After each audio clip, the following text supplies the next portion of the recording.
Actually আজি আমাৰ designation নমস্কাৰ, মই শ্ৰী ৰুবুল বৰগোহাঁই, মই জিলা কৃষি বিষয়া যোৰহাট। আজি আমাৰ যিটো প্ৰশিক্ষণ, এই প্ৰশিক্ষণ কাৰ্যসূচী মূলতঃ আমাৰ ফাৰ্টিলাইজাৰ যিসকল ডিলাৰ, খুচুৰা বা মানে পাইকাৰী বিক্ৰেতা আছে, তেখেতসকলৰ উদ্দেশ্যে এই প্ৰশিক্ষণৰ কাৰ্যসূচী লোৱা হৈছে। এই প্ৰশিক্ষণটো যোৰহাট জিলা কৃষি বিভাগ আৰু ইণ্ডিয়ান পটাছ লিমিটেডৰ যৌথ উদ্যোগত ইয়াত আৰম্ভ কৰা হৈছে।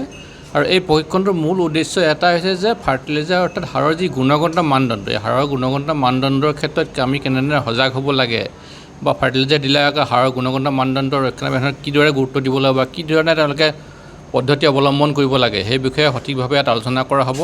আৰু ইয়াৰ বাবে আমাৰ ফাৰ্টিলাইজাৰ কোৱালিটি কণ্ট্ৰলৰ পৰা কল্যাণীৰ পৰা ডক্টৰ ৰবীন্দ্ৰ যাদৱ আহিছে, তেখেত মূল প্ৰশিক্ষক। ইয়াত তেখেতে গোটেই ডিটেইলছ ইয়াত আমাৰ যিসকল ফাৰ্টিলাইজাৰ ডিলাৰ আছে তেওঁলোকক প্ৰশিক্ষণ দিব। আৰু মই ভাবোঁ এই প্ৰশিক্ষণৰ জৰিয়তে আমাৰ সাৰ বিক্ৰেতাসকলে যথেষ্টখিনি উপকৃত হ'ব আৰু আহিব লগা দিনবিলাকত সাৰৰ গুণগত মানদণ্ডৰ ক্ষেত্ৰত তেওঁলোকে সজাগ হোৱাৰ লগতে তেওঁলোকে কৃষকসকলকো এই ক্ষেত্ৰত যথেষ্টখিনি জ্ঞান দিবলৈ সক্ষম হ'ব। গতিকে আজিৰ মূল উদ্দেশ্যটো হৈছে এয়াই। ধন্যবাদ।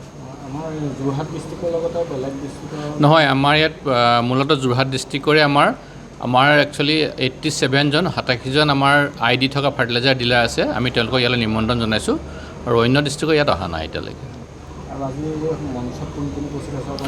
আমাৰ ইয়াত আমাৰ কৃষি বিশ্ববিদ্যালয়ৰ পৰা ভূমি বিভাগৰ পৰা আছিলে ডক্টৰ বিপুল ডেকা, ঠিক তেনেদৰে আমাৰ টি হাজবেণ্ডাৰী বিভাগৰ পৰা তেখেতৰ প্ৰফেচাৰ আহিছিলে। আমাৰ state nodal officer directorate of এগ্ৰিকালচাৰৰ পৰা মানৱেন্দ্ৰ শৰ্মা তেখেত উপস্থিত আছে। আৰু ইতিমধ্যে মই ক'লোৱে যে আমাৰ IPLৰ বিষয়ববীয়া ইয়াত উপস্থিত আছে। আৰু মূল প্ৰশিক্ষক আছে ডক্টৰ ৰবীন্দ্ৰ যাদৱ, তেখেতে ফাৰ্টিলাইজাৰ কোৱালিটি কণ্ট্ৰল লেবৰেটৰী কল্যাণীৰ পৰা আহিছে আমাৰ ইয়াত।